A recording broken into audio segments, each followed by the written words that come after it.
এতিয়াৰ পৰা পঞ্চায়তৰ বজাৰসমূহত বা ঘাট বজাৰসমূহত সৰু সুৰা যি শাক চব্জিৰ বিজনেছ কৰিবলৈ দোকানী আহি বহেহি তেনেকুৱা দোকানীসমূহৰ পৰা লেচিসমূহে কোনো কৰ সংগ্ৰহ কৰিব নোৱাৰিব। পাৰ্মানেন্ট যিকেইটা ঘৰত পাৰ্মানেন্টলি কোনোবাই দোকান কৰি আছে তাতে তেওঁলোকে টেক্স কালেকশ্যন কৰিব পাৰিব, কিন্তু যিখিনি পেটি house hold produce vegetable agricultural diary products লৈ আহে তামোল পাণ দৈ টেকেলি এইবিলাকত আগতে যিবিলাক মহলদাৰসকলে টকা পইচা তুলিছিলে কেবিনেট সিদ্ধান্তৰ ফলত সেই দুখীয়া ব্যৱসায়ীসকলৰ পৰা মহলদাৰসকলে টকা তুলিব নোৱাৰিব। ইয়াৰ উপৰিও যিসকল মহলদাৰ হ'ব তেওঁলোকক কিছু দায়িত্ব দিয়া হৈছে যাতে বজাৰখন চাফ চিকুণকৈ ৰাখে আৰু বজাৰৰ মহলদাৰসমূহে যাতে বাকী দোকানীৰ পৰা অতিৰিক্ত টকা তুলিব নোৱাৰে তাৰ বাবেও আমি প্ৰত্যেকবাৰে নতুন বজাৰ লোৱাৰ আগতে পুলিচ ভেৰিফিকেশ্যনৰ ব্যৱস্থা কৰিছো।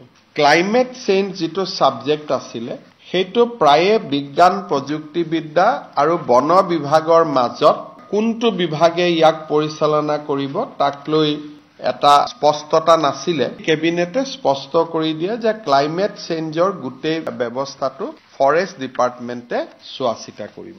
লোক নিৰ্মাণ গৃহ বিভাগটোক আমি বাজেটত দ্বিখণ্ডিত কৰাৰ কথা কৈছিলো।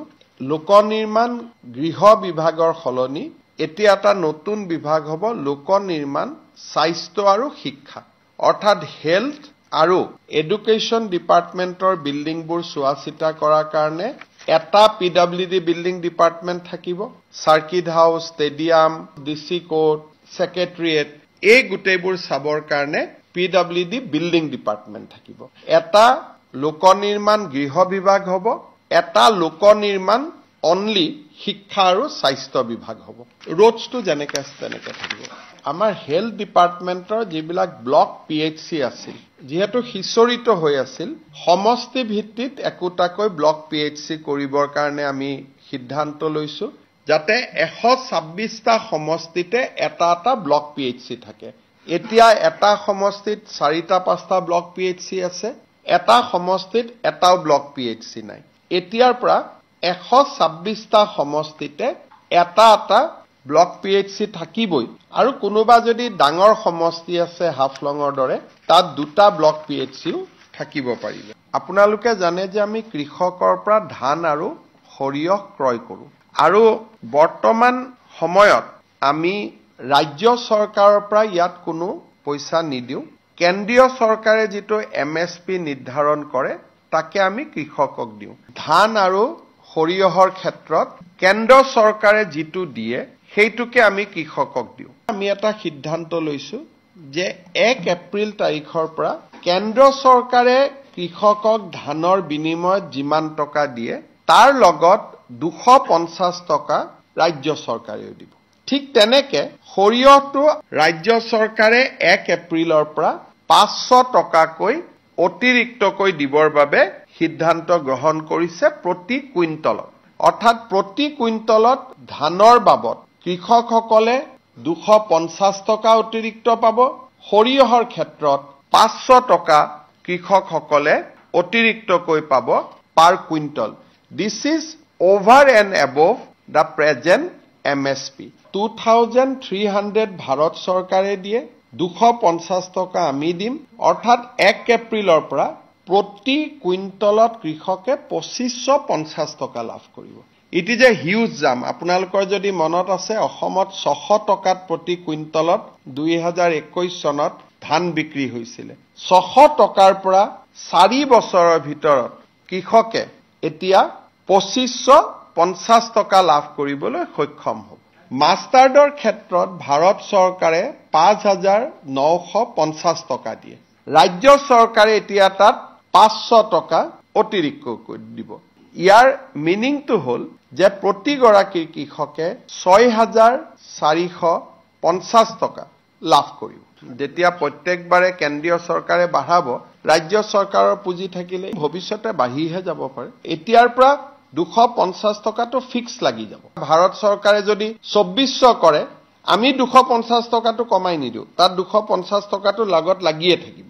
তাৰমানে ভাৰত চৰকাৰৰ MSP প্ৰাইজৰ লগত 250 টকা এড হৈ গৈ থাকিব। এতিয়ালৈকে MSP ডিক্লেয়াৰ কৰা নাই, কিন্তু অহা বছৰটো মোৰ লাগাত 2550 টকা গৈ 2700 মান হ'বগৈ অহা বছৰত। এই বছৰৰ কথা মই কোৱা নাই। কেবিনেটে বাজেটত ঘোষণা কৰা অনুসৰি দৰং জিলাত এখন নতুন মেডিকেল কলেজ নিৰ্মাণৰ কাৰণে 572 কোটি টকাৰ অনুমোদন জনায়। আগে পিছে আমি মেডিকেল কলেজ বনাওঁ আৰু মেডিকেল কলেজ হোৱাৰ বহু বছৰ পিছত তাত এখন BSc নাৰ্ছিং কলেজ হয় বা GNM নাৰ্ছিং স্কুল হয়।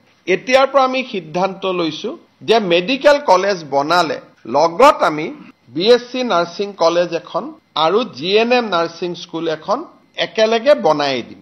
ইয়াৰ ফলত দৰঙে এখন মেডিকেল কলেজ পালে, এখন BSc নাৰ্ছিং কলেজ পালে আৰু এখন GNM স্কুল পালে।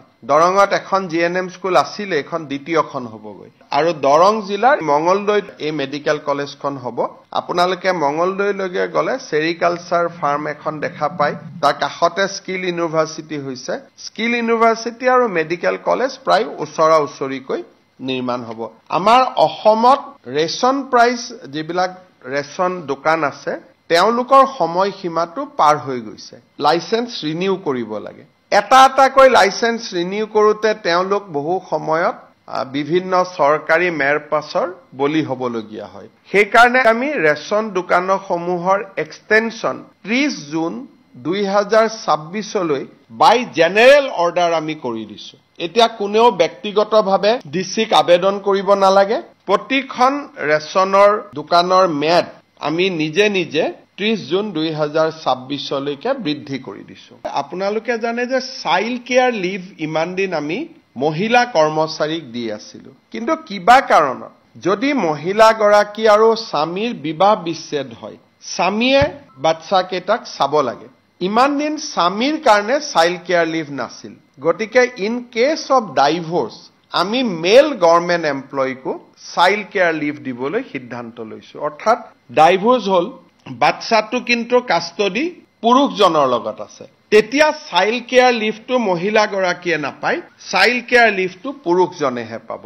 যিহেতু দায়িত্বটো পুৰুষজনৰ হাতলৈকে আহে, 2 বছৰলৈকে পায়। বাজেটত ঘোষণা কৰা আৰু 2টা সিদ্ধান্ত আমি কাৰ্যকৰী কৰিছো। প্ৰফেশ্যনেল টেক্স আগতে 10,000 টকা ওপৰত ইনকাম হলে প্ৰফেশ্যনেল টেক্স দিব লাগিছিলে। 10,001 টকাও যদি মোৰ ইনকাম হয় মাহত, মই প্ৰফেশ্যনেল টেক্স দিব লাগে। বাজেটত আমি কৈছিলো যে 15,000 টকালৈকে আমি ইয়াক ৰেহাই দিম। এই বিত্তীয় বৰ্ষৰ পৰা 1 এপ্ৰিলৰ পৰা কাৰ্যকৰী হোৱাতকৈ যাৰ মাহিলী ইনকাম 15,000 টকাতকৈ কম তেওঁলোকে আৰু প্ৰফেশ্যনেল টেক্স দিব নালাগে। ইয়াৰ ফলত 1,40,000 লোক প্ৰফেশ্যনেল টেক্সৰ আওতাৰ বাহিৰলৈ যাব, অৰ্থনৈতিকভাৱে তেওঁলোক লাভান্বিত হ'ব। কেঁচা পাতৰ ওপৰত যিটো আমাৰ টেক্স আছিল, আগতে আমি 3 বছৰৰ কাৰণে ৰেহাই দিছিলো। বাজেটত ঘোষণা কৰিছিলো যে আমি আৰু 2 বছৰ ৰেহাই দিম। কেবিনেটে এই সিদ্ধান্তক অনুমোদন জনায় যাতে 1 এপ্ৰিলৰ পৰা কেঁচা চাহপাতৰ ওপৰত কোনেও টেক্স দিয়াৰ প্ৰয়োজন নাথাকে। 2 বছৰৰ বাবে তাক আমি এক্সটেনশ্যন কৰাই দিওঁ। শেষত কোকৰাঝাৰ জিলাত নায়েক গাঁও বুলি এখন PRF আছিল।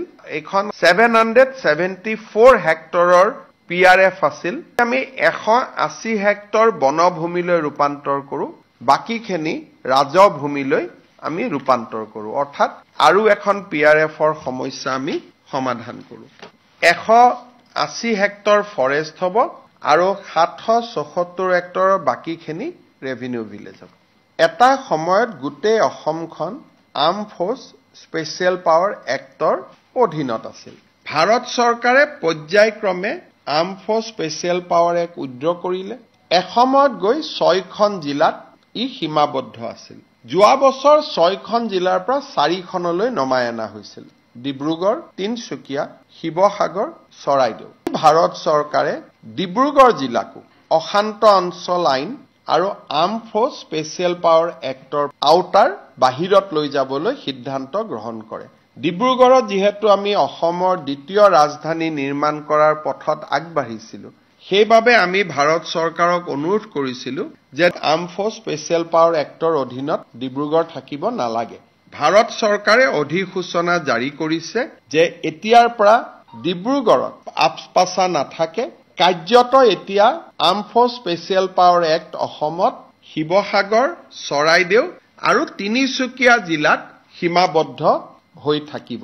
আমি আশা কৰিছো যে নেক্সট ৰিভিউত নিশ্চয় আৰু জিলা এই আপস্পাচাৰ পৰা আমি হ্ৰাস কৰিবলৈ সক্ষম হ'ম। আৰু এটা ভাল খবৰ আছে, অষ্ট্ৰেলিয়াৰ পিছত জাপান চৰকাৰেও পৰ্যটক অহাৰ ক্ষেত্ৰত যি লেভেল 2 কোৱেশ্যন আছিলে, লেভেল 2 ৱাৰ্নিং আছিলে, সেই লেভেল 2 ৱাৰ্নিঙক তেওঁলোকে লেভেল 1 লৈকে ডাউনগ্ৰেড কৰিছে।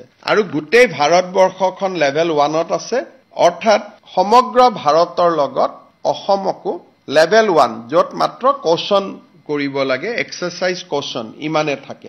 আগত আছিল যে অসমত টুৰিষ্ট যাব নালাগে।